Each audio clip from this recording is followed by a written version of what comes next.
My wife joined a feminist social circle and started calling me a controlling a-hole and asking for an open relationship, while she was the one mistreating our kids. So I filed for divorce and accidentally ruined her life. I used to love feminists, until I met my wife. For a while we were perfect, but then she met a fresh social circle. These women weren't just opinionated, nothing could satisfy them. Hold a door for them? You think all women are children and can't do anything for themselves? Don't hold it? You're disrespectful and entitled. Walk behind them? You're a creep. Walk ahead? You're an egotistical a-hole. But I thought I could trust my wife to not follow the herd, but she did, and ended up ruining more than just her life and our marriage in the process. And it all started with a simple few arguments here and there. I'd leave my plates in the sink after a 14-hour shift, and suddenly, I was the reason for every abuser that wasn't convicted. Or if I started helping with our kids' homework, she'd pull me aside and tell me I'm inherently problematic. And my mansplaining just proves it. The warm, loving woman I married seemed to be vanishing before my eyes, replaced by someone cold and antagonistic. About then, an awful gut feeling washed over me, because I was playing video games with my son and went to high-five him, but then my stomach turned, because he flinched. I immediately noticed and talked to my wife about it,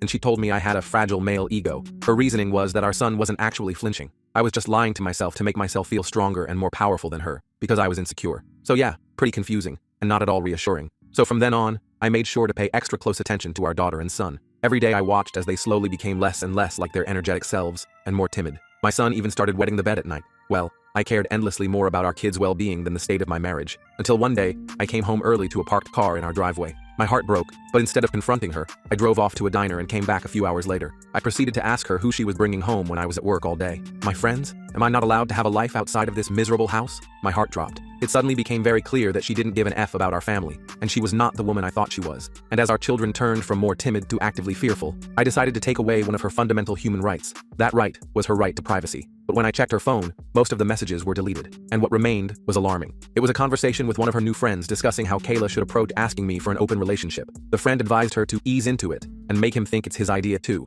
Obviously, she was cheating, but I didn't even care about that anymore. I just needed to know who was laying hands on our kids. So in my head, this is what I'm thinking. I needed to formulate a plan that allowed me to get full custody of the kids, but since there was no prenup, I had to make sure I was left with enough that would still allow me to be a good father. So when Kayla casually brought up the idea of open relationships over breakfast, like it was just a random thought that had occurred to her, I was prepared. I had my phone recording in my pocket. She stirred her oatmeal nonchalantly. So I was reading about these couples who have open relationships. What do you think about that concept? I didn't yell. I didn't scream. Instead, I looked her straight in the eyes and asked with a clenched jaw, "Who is he?" Her cocky demeanor vanished instantly, like a mask sliding off. "What do you mean?" she stammered. But I wasn't falling for her innocence anymore. And eventually, Kayla confessed to 2 one-night stands while I was working. She explained that when they came over, she forced our kids to sleep on the hardwood floor while she made love with them in the other room, loud enough for them to hear. Hence their timidness and increased anxiety. They were both married men with children of their own. Fathers who, like me, probably thought they had loving, committed relationships with her. Then came the bombshell. She was planning to sleep with a colleague at work, and intended to pursue it because it's good for her,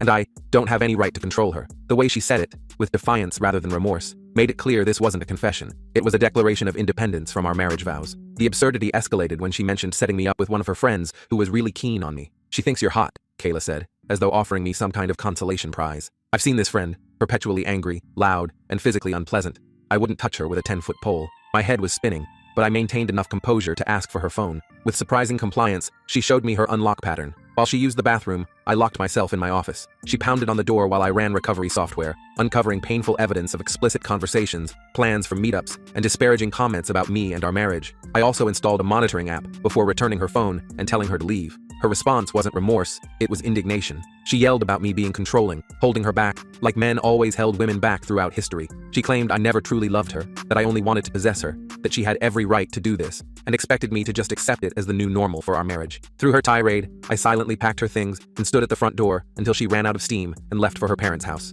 As she walked down the stairs, I said, "You're single now. Do whatever you want. I'm not controlling you anymore. My lawyer will be in touch in January." Before she could reply, I slammed and locked the door, my hands shaking uncontrollably as the finality of what had just happened washed over me. Through the monitoring app, I watched Kayla discuss everything with her friends in a group chat. They praised her for being strong and demanding what she deserved. They assured her my divorce threat was empty. Want to bet that men always make threats they don't follow through on, and that I'd come crawling back once I realized what I was losing. What terrified me was hearing them suggest she could accuse me of domestic abuse if needed to secure her future. One friend brazenly bragged about how she screwed her ex-husband and took everything with false abuse claims. She detailed exactly how to make the allegations seem credible, what to say, how to act, even suggesting Kayla could inflict minor injuries on herself as proof. I immediately ordered security cameras for my house. I knew I needed to record everything from this point forward. Then came something I never expected. Kayla messaged her affair partner to meet at a hotel.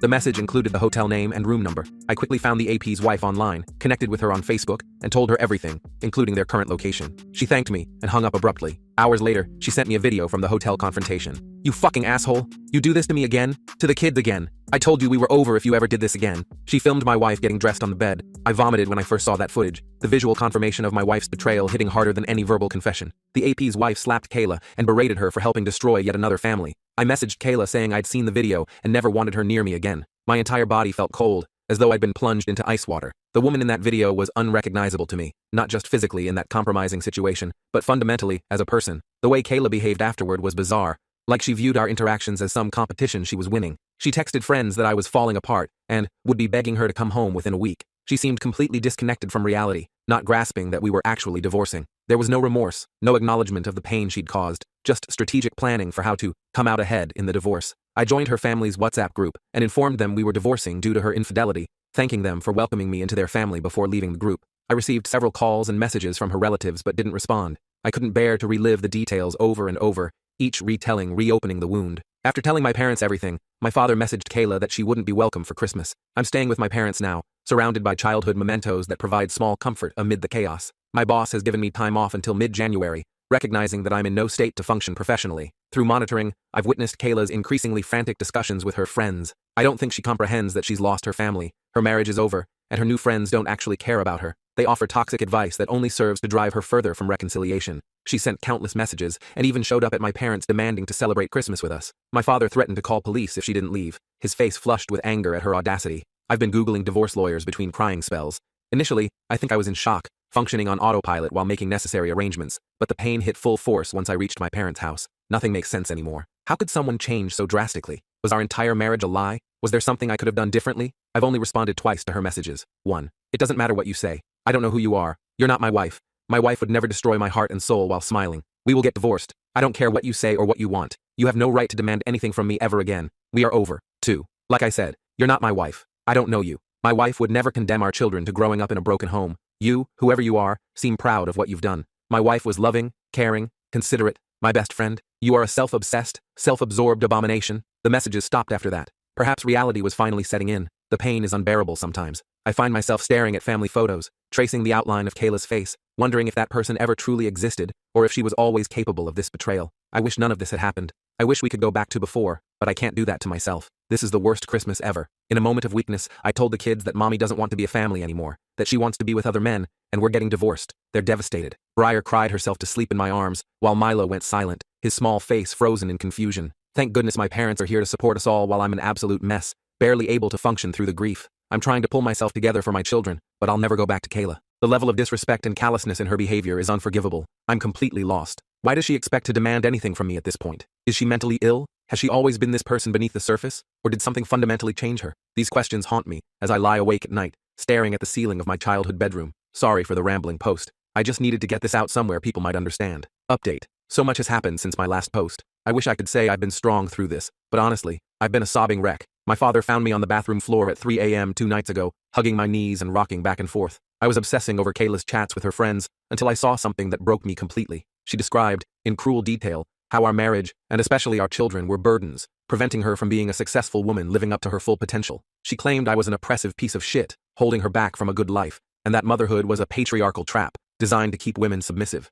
What broke me was realizing she never gave specific examples of how we supposedly burdened or oppressed her, just blanket accusations based on gender politics, rather than our actual relationship. In reality, I've never stopped her from doing anything. I pay for everything. Her part-time job's minimal wage couldn't support anyone. I've backed her hobbies, dreams, and aspirations, even through countless classes she'd drop halfway through. I showed love and appreciation daily, romanced her, took her out, supported her whenever needed. I've been the primary caregiver for our children on many occasions when she wanted me time. If that's oppression, sign me up. I eventually passed out from emotional exhaustion. When I woke, my 3 best friends, let's call them JR, Jack, and Caleb, were in the kitchen with my dad making dinner. These guys have been there since childhood, through every major life event. JR is ex-military who lost his arm below the elbow in Afghanistan. We supported him when his wife abandoned him during recovery, unable to handle the new him. He arranged a Zoom call with his counselor who helped me understand what was happening emotionally. He explained how part of my identity was tied to my marriage and role as a husband. That part is now dead, and like an amputee experiences phantom pain, I'm feeling phantom pain from the dead part of my identity. As JR said, the marriage you thought you had no longer exists, and you're mourning it like a death, because it is one. Jack is an executive at a security company, well off, but mysterious about his actual job. He contacted a top-tier law firm his company has on retainer. He's covering my legal expenses as repayment for all the times I took beatings from bullies on his behalf when we were kids. You protected me when I couldn't protect myself, he said, squeezing my shoulder. Now it's my turn. Caleb, a teacher at a private school with 7 children, yes, 7, has been ensuring my kids are cared for while I get back on my feet. His oldest daughters have been reading bedtime stories to Briar and Milo, providing a sense of normalcy amid the chaos. Yesterday started with an STD screening. The results? Kayla gave me chlamydia. I need another screen in 6 months for HIV and other STDs with longer incubation periods. My self-pity instantly transformed into rage. The doctor's sympathetic look as he prescribed antibiotics only intensified my feelings of violation. Gloves off. I'm going for full custody and will give her nothing if possible. My lawyer tracked down the ex-husband of Kayla's feminist friend who bragged about screwing him over. We spoke on WhatsApp, and after hearing how this woman destroyed his life, leaving him homeless and barely seeing his kids for 4 years, I'm preparing for war. His voice cracked as he described living in his car while she enjoyed the house he'd paid for, telling their children he didn't love them enough to provide a home. My attorney suggested a preemptive restraining order due to Kayla's negative comments about males, especially for our son's sake. Growing up with an openly anti-male parent is obviously damaging, so we're pursuing full custody. We're compiling evidence of her abandonment of the children, her unstable behavior, and her newly developed extreme views that could harm their psychological development. I had a Zoom call with Kayla yesterday. She hasn't reached out to me or the kids since appearing at my parents' door. She looked more dolled up than I'd seen in years, with excessive makeup and a plunging neckline that seemed bizarre for what should have been a serious conversation about our marriage dissolution. Throughout the call, she tried provoking me into anger. I stayed cool as my lawyer advised, even telling Kayla I was recording the conversation for my records. She started with some absurd statement about different types of penises and how she was looking forward to investigating more in person after restrictions lifted. Her eyes darted off camera occasionally, suggesting she wasn't alone. I simply replied that I wasn't interested in her hobbies, only in discussing our divorce and arrangements for the children. She became hostile when I wouldn't take the bait, calling me boring and pathetic. At one point she went to the bathroom, but merely muted herself while conferring with her friends about what to do next. I watched as she repeatedly cursed me out just for being a man, calling me all manner of slurs while her friends encouraged her aggression. When no progress was made after 45 minutes of this behavior, I concluded, okay fine, a contested divorce it is then. By the way, you gave me chlamydia, and unlike you, I haven't been sleeping with anyone else, so you better get yourself to the clinic. She just frowned like she didn't believe me, then claimed I must have given it to her, a ridiculous accusation since I've been faithful throughout our marriage. I sent the recording to my lawyer, who was shocked. This is gold for our case, he said. Since I own her phone and the subscription, we can legally use the chat logs in court. Her digital footprint will be her undoing. It still hurts, but I'm treating it as phantom pain now. I've abandoned self-pity and am fighting to protect myself and my children. We'll get through this. My kids will get whatever therapy they need. Kayla will soon be a distant memory, and I'll build a better life. Update. 2 weeks later. People keep telling me I'm strong or winning somehow. Reading back my posts, I can see how my anger might make me seem defiant and sure of myself. The truth is, I'm not. I wish none of this had happened. I wish my family was intact, and I had a long, comfortable life ahead with Kayla as our kids grew up. Nobody wins here. I lose, Kayla loses, our kids lose most of all. Their world has been shattered through no fault of their own. It feels like people are congratulating me for losing both legs, but saving half a kneecap. I still can't sleep properly, and when I do, I have terrible nightmares that leave me drenched in cold sweat. I dream of Kayla with other men, laughing at me. I dream of my children crying for their mother while I stand helpless. Sometimes I wake up reaching across the bed for her, momentarily forgetting everything before reality crashes back. Today, the hospital called. I'm still Kayla's emergency contact, and she's still on my health insurance. There was an altercation. She lost teeth, broke her jaw, and needs observation for a few days. The nurse's clinical description couldn't mask the severity of the injuries. When I arrived with her parents, we learned some of her new friends had beaten her severely. Word got out that my lawyer had chat logs of the woman bragging about her ex-husband, the ones from Kayla's phone. They assumed Kayla had provided these logs, resulting in the beating and her being kicked out of their circle. The irony wasn't lost on me. The very people who had encouraged her betrayal had turned on her with shocking violence. Amazingly, she still doesn't realize I'm monitoring her phone. I'll continue paying for her insurance and phone until the divorce is finalized. I just won't believe it's over until I'm holding the papers.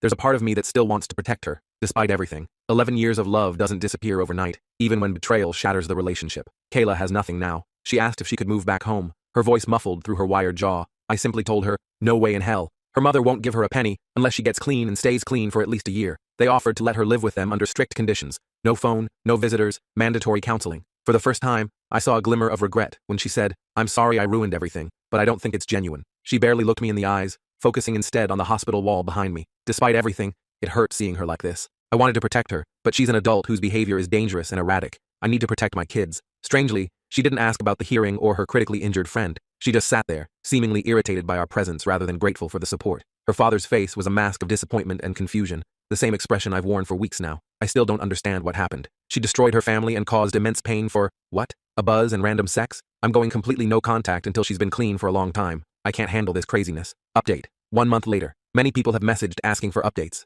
I was going to post yesterday but lacked the energy.